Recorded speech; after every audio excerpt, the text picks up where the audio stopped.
आपका ये कंट्रोलर बना, ध्यान से यहां व्यूज फोल्डर के अंदर एक एम्प्लॉय नाम से फोल्डर अपने आप बना, यानी कि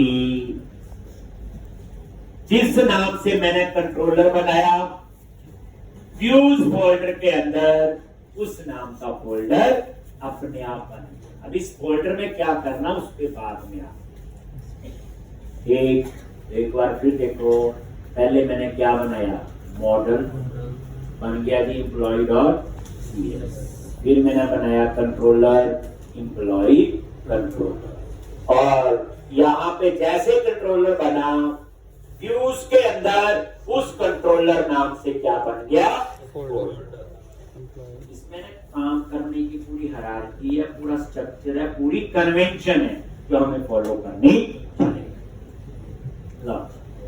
तो अब हम लोग कंट्रोलर पे आए, ये कंट्रोलर है। अब कंट्रोलर के अंदर जो मेथड बने हैं ये नॉर्मल मेथड नहीं है, ये क्या है, एक्शन रिजल्ट। देखने में तो मेथड ही है, लुक वाइज कोई वर्क नहीं, और है क्या ये एक्शन रिजल्ट। और ये जो एक्शन रिजल्ट है ये व्यू के साथ एसोसिएट, इसके साथ व्यू। तभी इसके नीचे क्या लिखा हुआ, रिटर्न व्यू। क्या लिखा हुआ, रिटर्न व्यू। एक इसका मतलब यह है कि मैं एक व्यू बनाऊंगा और उसका नाम रखूंगा इंडेक्स। याद रखना व्यू का नाम और एक्शन का नेम सेम होना चाहिए अभी के साथ,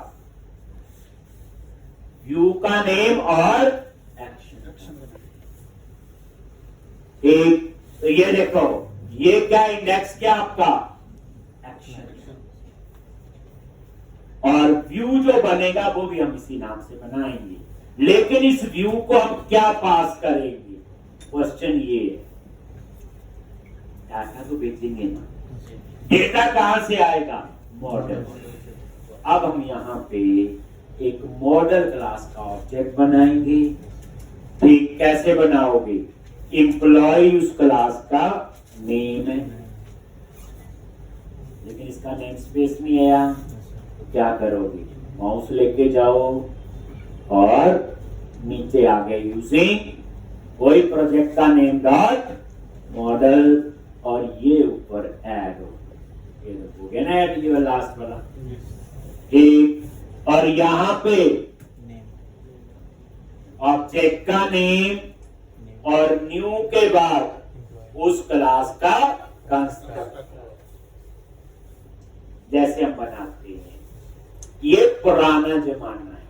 देखो, फिर हम लोग इसके मेंबर में डेटा डालते हैं तो ऐसे amp number dot employ dot amp number.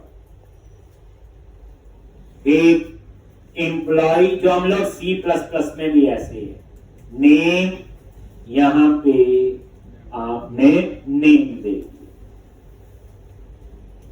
और एम्प्लॉय डॉट एड्रेस,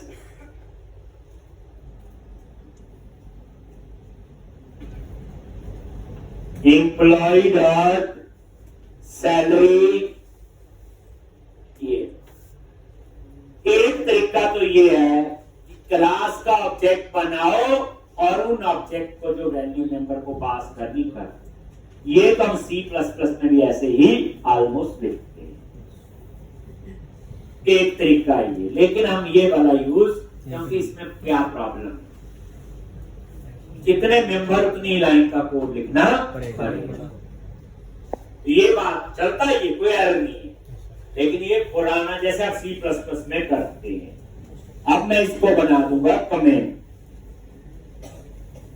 एक, अब इसकी जगह हम क्या यूज करें, हम चाहते हैं ये काम एक लाइन से होना, 2 लाइनें लिखनी है, 4-6 लाइनें लिखने की जरूरत ना। कैसे लिखोगे, employ same is equal to new, और इसके अंदर आप लगा दो कर्ली ब्रैकेट। अब अब हम सीखेंगे सिंगल लाइन में डिक्लेरेशन और इनिशियलाइजेशन। यहां ऐसे नहीं था, सिंगल लाइन में ये था, बाकी ये लिखा। कर्ली ब्रैकेट लगाई, एम्प नंबर, नेम,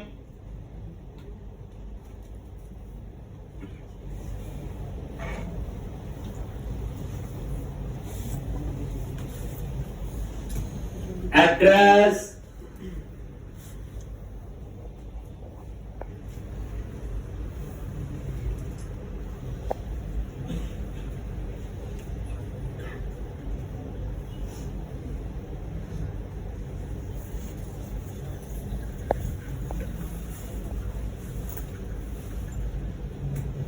सैलरी,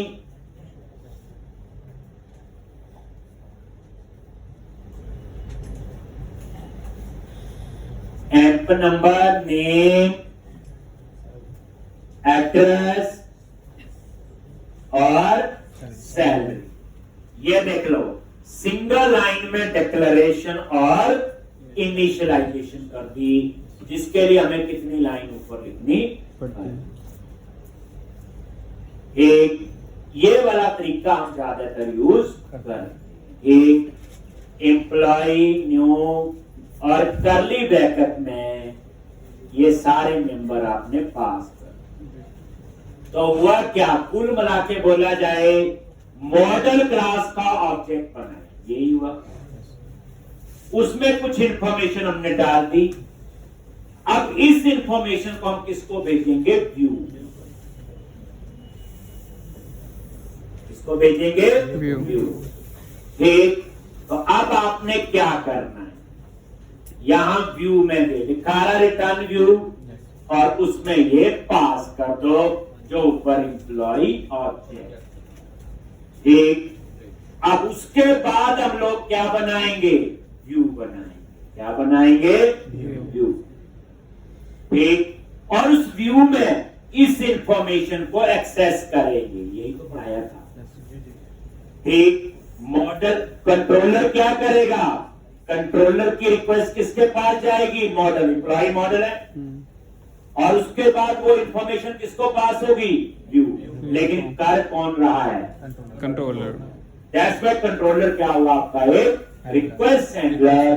अब हम लोग बनाएंगे फिर व्यू, तीसरा पार्ट। ठीक, तो अब हमने बनाना है व्यू।